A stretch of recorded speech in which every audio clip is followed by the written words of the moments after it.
It was the best of times. It was the worst of times. It was the age of wisdom. It was the age of foolishness. Most of you have probably heard this famous quote before that's in the opening lines of A Tale of Two Cities.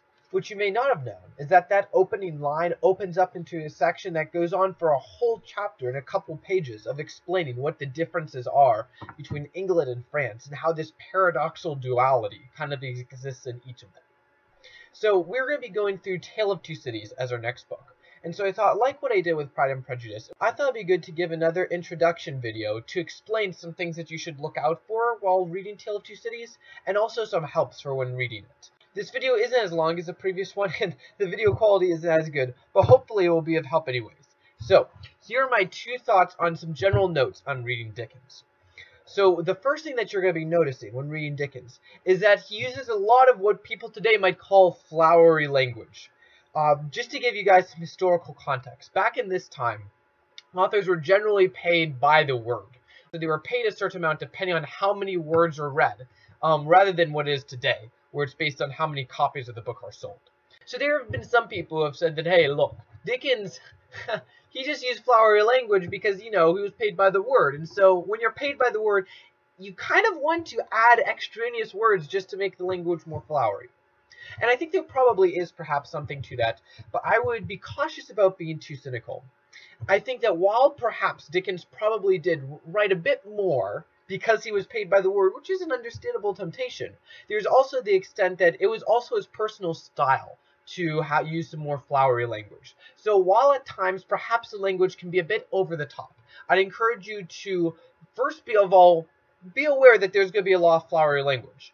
However, don't write it all off as over the top. While perhaps some of the language may be a bit too flowery, some of Dickens' most profound points are made in these sections. So for example, in one of the first couple chapters, Dickens writes a whole, several pages about a casket of wine that was spilled on the city streets. So you might be tempted to just brush over because, hey, it's a casket of wine, isn't that important? But if you pay careful attention to what he's saying, you'll find out that some of the details actually end up being really important to the story. So yes, there is going to be flowery language to watch out for, but make sure that you're reading it carefully. A second thing that you should do when reading Dickens is pay attention to the different characters. One of the things that Dickens is really good at is at creating very unique characters who sound and feel very different from the others. Sometimes Dickens' characters can also go a bit over the top and perhaps being too much of a characterization and not enough of a real person. But watch out for the different characters overall and try to pay attention to what are some of the subtleties and oddities of this figure that this figure doesn't have, and try to look at what makes the characters different and what their different styles are. So after explaining some of the different things that you should be looking out for while reading Dickens, here are 2 things that I want you to be looking for in terms of overall themes. The first theme is something that the opening page pretty much displays, and that's the themes of duality and paradox. In the novel, you're going to be seeing a lot of different things being compared to each other, and a lot of things seeming to be one way when they're actually another. And so in our class discussions, we'll be talking about a fair bit about the duality and paradox that is present in this book. It's no accident that Dickens started the book with, it was the best of times, it was the worst of times. In a sense, he's giving a tone for the whole rest of the novel. So in all the different things that he listed as paradoxes within the opening page, you should be keeping your eyes out as you continue to read the book. Because what he's doing there is he's setting a tone for the rest of the novel, so that you should expect the rest of the novel to be returning to those similar themes and drawing them back in again.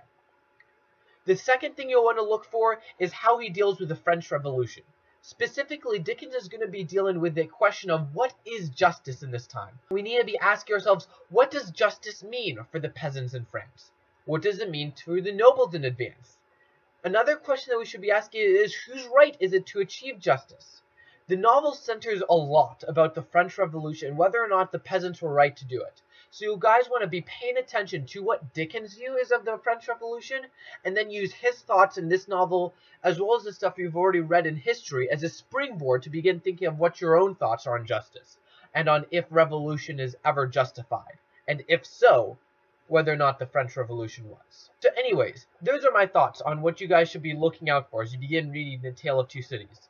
I hope you guys enjoy reading the first, I believe it's the first 12 chapters of the book this week, and I'll look forward to meeting you guys with class on Friday. Talk to you guys then.